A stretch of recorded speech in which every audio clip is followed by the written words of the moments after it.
నమస్కారం. NXT G news కి స్వాగతం. ఈనాటి వార్తా విశేషాలు. గతంలో ఏ ప్రభుత్వం చేయనంత అభివృద్ధి వైఎస్ఆర్సీపీ ప్రభుత్వం చేసిందని అన్నారు ముఖ్యమంత్రి వైఎస్ జగన్మోహన్ రెడ్డి. ఏకంగా 2,70,000 కోట్ల రూపాయలు నేరుగా ప్రజల అకౌంట్లలో వేశామని తెలిపారు.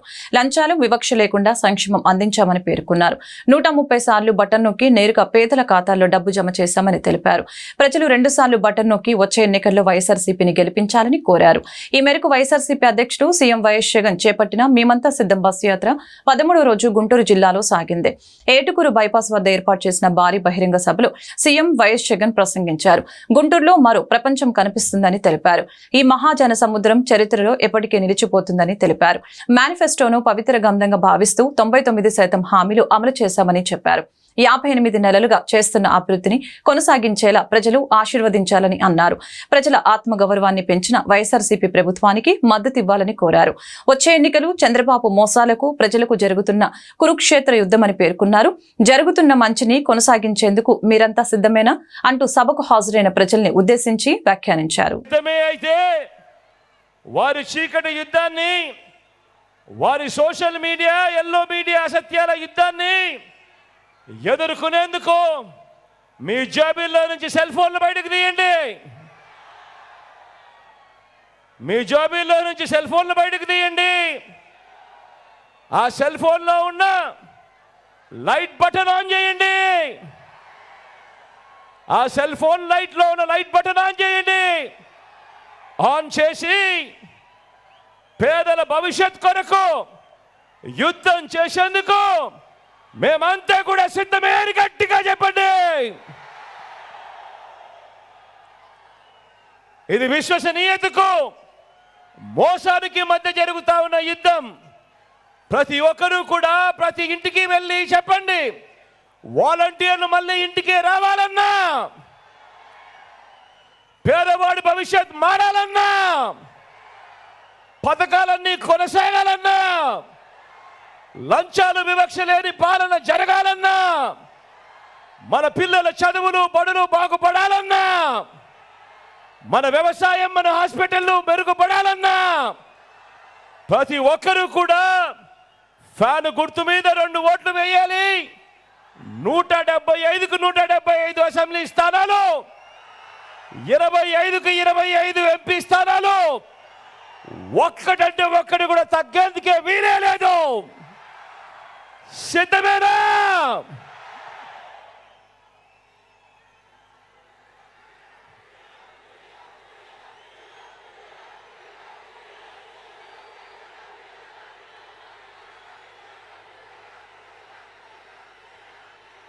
ఈరోజు మీ అందరితో కూడా జరుగుతూ ఉన్న మోసాలను ఎరగమని చెప్పి ఈ సందర్భంగా చెప్తా ఉన్నా. ఒక రాజకీయ నాయకుడు మీ ముందర నిలబడితే ఎలాంటి వాడు ఆ రాజకీయ నాయకుడు, ఎలాంటి వాడిని మనం ముఖ్యమంత్రిగా తెచ్చుకోవాలనుకుంటా ఉన్నాము అన్న అంశం ప్రతి ఇంట్లో కూడా చర్చ జరగాలి. ప్రతి ఇంట్లో కూడా ఎందుకు చర్చ జరగాలో తెలుసా? కారణం, మనం వేసే ఈ ఓటు రాబోయే మన 5 సంవత్సరాల జీవితం ఆ పాలకుడి చేతిలో పెడతా ఉన్నాం. ఆ పాలకుడు కన్నా మంచి మనసు ఉండి మంచి మనకు చేస్తే మన జీవితాలు బాగుపడతాయి. ఆ పాలకుడు మోసగాడైతే మన బ్రతుకులు అంధకారమయమైతాయి. ముఖ్యమంత్రి వైఎస్ జగన్మోహన్ రెడ్డి చేపట్టిన మేమంతా సిద్ధం బస్సు యాత్రకు గుంటూరు చుట్టుగుంట సర్కిల్ వద్ద అపూర్వ స్వాగతం లభించింది. జై జగన్ అంటూ యువత కేరింతలు కొట్టింది. మేము సైతం అంటూ జగనన్నను చూసేందుకు మహిళా లోకం కదం తొక్కింది. జగన్ కనపడగానే ఒక్కసారిగా చుట్టుగుంట ఉరిమే ఉత్సాహంతో ఉరకలేసింది. గుంటూరు వైసీపీ నేతలు 7 క్రేన్ల సహాయంతో సీఎం జగన్ కు నిలువెత్తు గజమాలలు వేశారు. ఇందులో గుంటూరు మిర్చి దండ అందరినీ విశేషంగా ఆకర్షించింది. తిరిగి జగనే సీఎం కావాలంటూ ప్రజలు నినదించారు.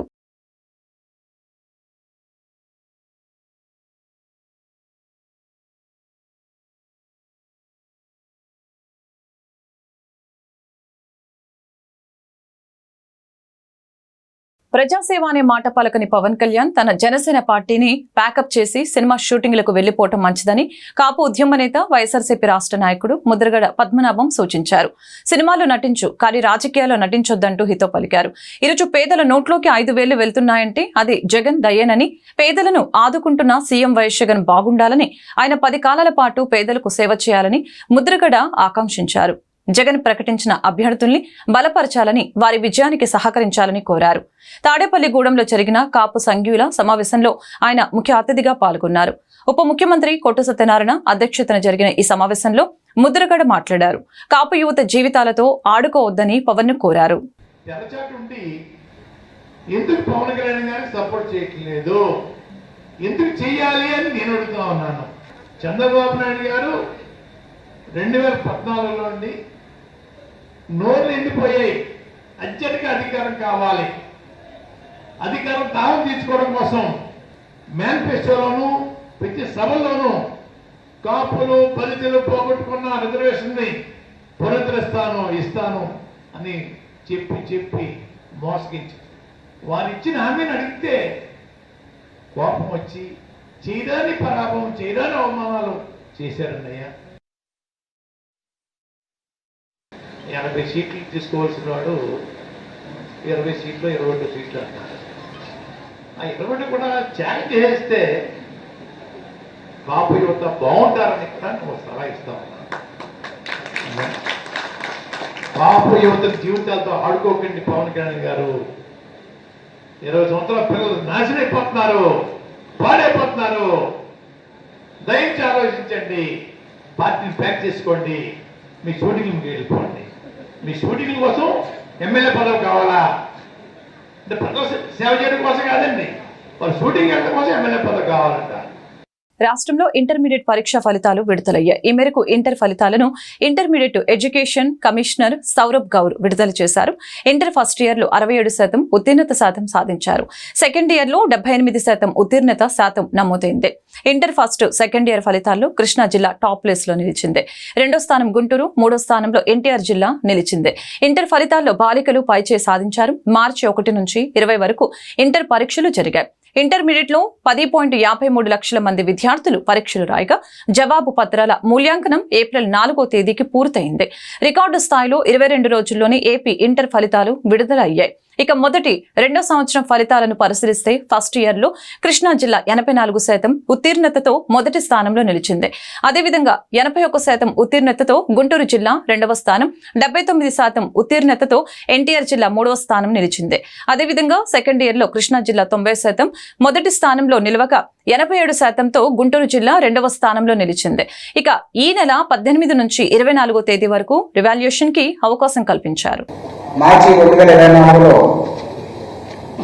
నా దగ్గర విద్యార్థులు first year general students first year 4,05,273 వాళ్ళ పాస్ అయింది 3,10,875.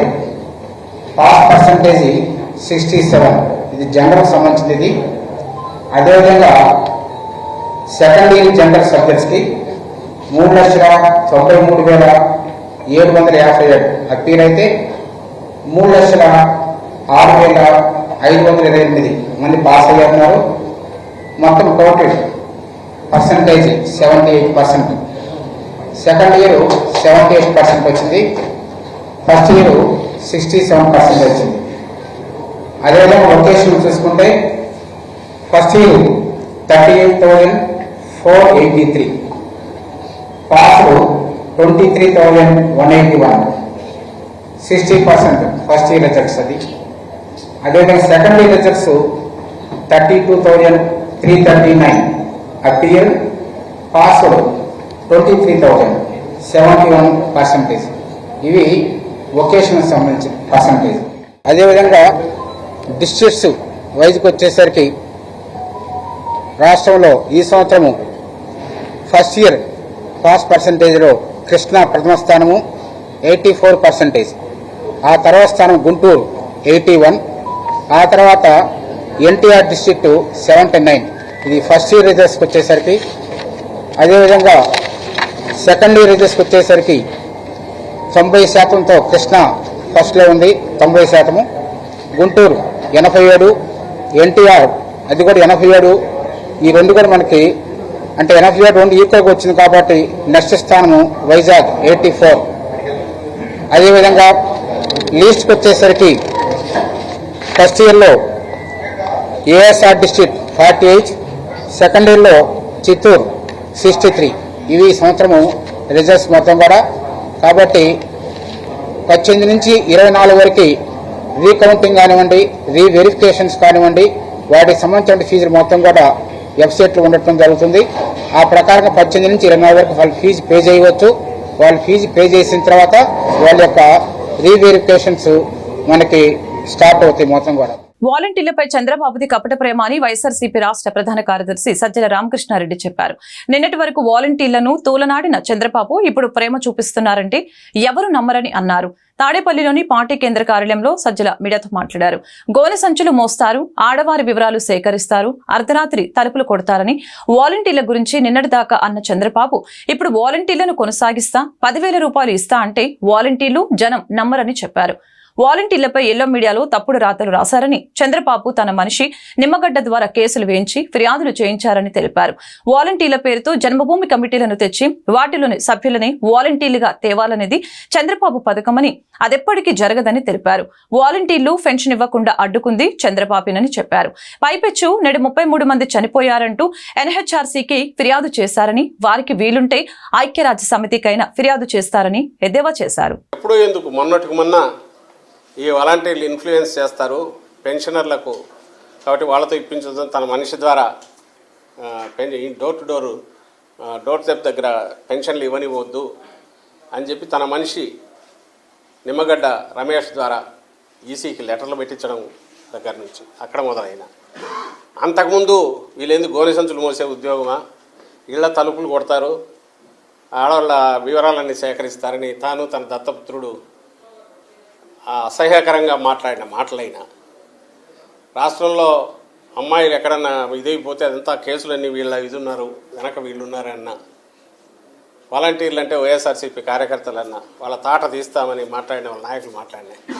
ఇవన్నీ ఎట్లా మర్చిపోతారు? వాలంటీర్లు కాదు జనమైనా ఎట్లా మర్చిపోతారు? ఈరోజు ఉన్నట్టుండి వాలంటీర్ల వ్యవస్థను కొనసాగిస్తా 10,000 ఇస్తా, 1,00,000 రూపాయలు ఇస్తా, 10,000 అని ఎందుకు అయినాడు అర్థం కావట్లేదు. 20,000 1,00,000 అని కూడా అని ఉండొచ్చు. అంతకుముందు అన్నట్టున్నాడు మీ నైపుణ్యం పెంచి 40,000 సంపాదన చేస్తానని. ఈ ముందన్నవి ఎప్పుడైతే అంతగా రాగానే ఆ వ్యవస్థని తీసేస్తాను అని ఎప్పుడైతే అన్నాడో వాటిని పక్కకు తోసేసి ఉన్నట్టుండి ఇది అనడంతో ఈయన ఎంత అబద్ధాల కోరు ఈ రోజుకు మారలేదు. 95లో ఎట్లున్నాడో 2024లో కూడా అట్లే ఉన్నాడు. 14లో ఎట్లా మోసం చేశాడో అంతకు డబుల్ మోసం ఈసారి చేస్తాడని ప్రజలకు బాగా అర్థమైంది ఈ మాట మాట్లాడడంతో. ఇప్పుడు వ్యవస్థను కొనసాగిస్తానంటున్నాడు. వీళ్ళని ఉంచాడు, ఈ వాలంటీర్లను తీసేస్తాడు, జన్మభూమి కమిటీల్లో ఉండేవాళ్ళను దాంట్లోకి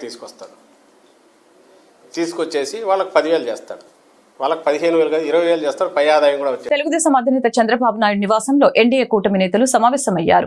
చంద్రబాబుతో జనసేనాని పవన్ కళ్యాణ్, రాష్ట్ర బీజేపీ అధ్యక్షురాలు పురంధేశ్వరి, జాతీయ ప్రధాన కార్యదర్శి అరుణ్ సింగ్, మాజీ మంత్రి సిద్ధార్థనాథ్ సింగ్లు సమావేశమై కీలక అంశాలపై చర్చించారు. ఉమ్మడి మేనిఫెస్టో, తదుపరి ఎన్నికల ప్రచార శైలి, భవిష్యత్తు కార్యాచరణ, క్షేత్రస్థాయి పరిస్థితులపై చర్చించినట్లు సమాచారం. పరస్పర మార్పు కోరుకుంటున్న వివిధ స్థానాలపైన కూటమి నేతల మధ్య చర్చ జరిగినట్లు తెలుస్తోంది. ప్రధాని మోదీ పాల్గొన్న బహిరంగ సభల నిర్వహణపైన నేతలు చర్చించారు.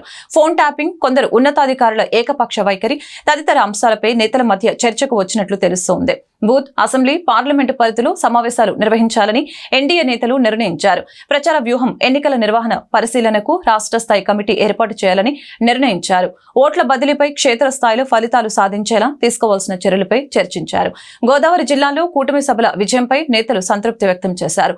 సాధ్యమైనన్ని ఎక్కువ చోట్ల ఉమ్మడి సభలు నిర్వహించాలని అభిప్రాయం వ్యక్తం చేశారు. అధికార దుర్వినియోగంపై ఎప్పటికప్పుడు ఈసీకి ఫిర్యాదు చేయాలని నేతలు సూచించారు. కూటమి తరపున మోదీ, అమిత్ షా, నడ్డా, రాజ్నాథ్ సింగ్ పాల్గొనేలా ప్రణాళికలు సిద్ధం చేయాలని, 25 లోక్సభ, 160కి పైగా అసెంబ్లీ స్థానాల్లో గెలిపే లక్ష్యంగా ప్రచారం చేయాలని నిర్ణయానికి వచ్చారు.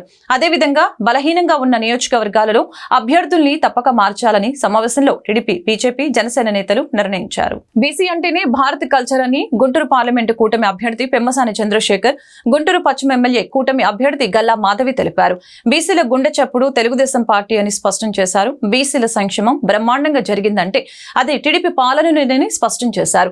బీసీల ఆత్మ గౌరవానికి ప్రతీక అయిన కూటమి అభ్యర్థుల్ని ఆశీర్వదించాలని కోరారు. గుంటూరు నల్లచెరువు 1వ లైన్లో టీడీపీ బీసీ సెల్ అధ్యక్షులు చంద్రగిరి బాబు ఆధ్వర్యంలో జేహో బీసీ సదస్సు అట్టహాసంగా జరిగింది. ఈ సదస్సులో ముఖ్య అతిథులుగా పెమ్మసాని చంద్రశేఖర్, గల్లా మాధవి పాల్గొన్నారు. ఈ మేరకు వారు మాట్లాడుతూ బీసీల సంక్షేమానికి రాబోయే కూటమి ప్రభుత్వం కట్టుబడి ఉందని తెలిపారు. వైసీపీ పాలనలో నవరత్నాలు ప్రతి ఒక్కరి గుండెల్లో రంధ్రాలు చేసింది తప్ప ఏ ఒక్క రత్నం ఆశించిన మేర ఫలితం లేదని తెలిపారు. అయితే అవన్నీ రాళ్లు తప్ప రత్నాలు కావని తెలిపారు. ఈ కార్యక్రమంలో టీడీపీ అర్బన్ అధ్యక్షులు డేగల ప్రభాకర్, నిమ్మల శేషయ్య, తాళ్ల వెంకటేష్ యాదవ్, పేరయ్య, లాల్ వజీర్, ముత్తినేని రాజేషు, రాళ్లబండి రామరాజు, రమేష్, షేక్ రహీం తదితరులు పాల్గొన్నారు. మరి ఈరోజు ఒక పంట పండాలన్నా, ఒక ఇల్లు కట్టాలన్నా, ఒక బట్ట తయారు కావాలన్నా బీసీలు లేనిదే జరిగేటువంటి పరిస్థితి లేదు. ఇలాంటి వ్యక్తుల జీవన విధానాన్ని అర్థం చేసుకొని, వారు పడుతున్న బాధలను అర్థం చేసుకొని ఆ రోజు నందమూరి తారక రామారావు గారు తెలుగుదేశం పార్టీని స్థాపించారు. మరి ఎన్నో విప్లవాత్మకమైనటువంటి మార్పులు తీసుకొచ్చారు. తెలంగాణలో పటేల్ పట్వారీ వ్యవస్థను రద్దు చేయటం కానీ, అదేవిధంగా నారా చంద్రబాబు నాయుడు గారు వీరు చెప్పినట్లు స్థానిక సంస్థల్లో రిజర్వేషన్ 33-34% పెట్టడం కానీ, బీసీలకు సపరేట్గా కార్పొరేషన్లు పెట్టి వాటికి లోన్లు ఇచ్చి, అదేవిధంగా పేదవారు అందరూ కూడా ఎప్పుడు వేరే వారిపై ఆధారపడకూడదు, వీరంతటా వీళ్ళు సొంత కాళ్లపై నిలబడాలి అని ఆదరణ పనిముట్లు తీసుకువచ్చి ఆత్మాభిమానంతో కూడినటువంటి జీవితం సాగించాలని ఆలోచన చేసినటువంటి చంద్రబాబు నాయుడు గారు కానీ, ఇక్కడే మీ అందరూ నన్ను ఆశీర్వదించారు అని నాకు అర్థమైంది. అయితే సమాజంలో మనం ఉంటున్నప్పుడు ప్రతి కుటుంబం కూడా సమాజపరంగా ఏం కోరుకుంటుంది? ఏ కుటుంబం అయినా వారు సంక్షేమంగా ఉండాలి అని కోరుకుంటుంది, అభివృద్ధి చెందాలి అని కోరుకుంటుంది, సాధికారత దిశగా మనం వెళ్ళాలి అని కోరుకుంటుంది. సంక్షేమ పరంగా తీసుకుంటే ఇప్పటిదాకా గడిచిన 5 ఏళ్లుగా ఏ కుటుంబమైనా సంక్షేమ దిశగా బాగుందా? ఎన్నో నవరత్నాలు అని పేరుతో ఎన్నో పథకాలను తీసుకొచ్చి ప్రతి ఒక్క గుండెల్లో రంధ్రాలనే సృష్టించారు తప్ప ఏ ఒక్క రత్నం కూడా ఫలించిన పరిస్థితి లేదు. అవన్నీ రాళ్లే తప్ప రత్నాలుగా మాత్రం మారలేదు. ఎన్నో రకాలైన అబద్ధాలు, ఎన్నో రకాలైన వాగ్దానాలు చేసి వాటిని విఫలం అవ్వడం మనం అందరం గమనిస్తూ వచ్చాం. అవునా కాదా? మీద ఉన్న రాష్ట్ర ముఖ్యమంత్రి వైఎస్ జగన్మోహన్ రెడ్డి, మాజీ ముఖ్యమంత్రి చంద్రబాబు పాలన ప్రజలకు అవసరమా అని ఇండియా కూటమి నేతలు రామకృష్ణ, శ్రీనివాసరావు ప్రశ్నించారు. దేశ ప్రధాని నరేంద్ర మోదీ ఎమోషనల్ రాజకీయాలు చేస్తున్నారని ఆరోపించారు. ఇండియా కూటమి ద్వారానే దేశ పురోభివృద్ధి సాధ్యమవుతుందని తెలిపారు. ఇండియా కూటమి బలపరిచిన అభ్యర్థుల్ని గెలిపించాలని కోరుతూ గుంటూరు వెంకటేశ్వర విజ్ఞాన మందిరంలో బహిరంగ సభ జరిగింది. ఈ సందర్భంగా సిపిఐ, సిపిఎం రాష్ట్ర కార్యదర్శులు రామకృష్ణ, శ్రీనివాసరావు మాట్లాడారు.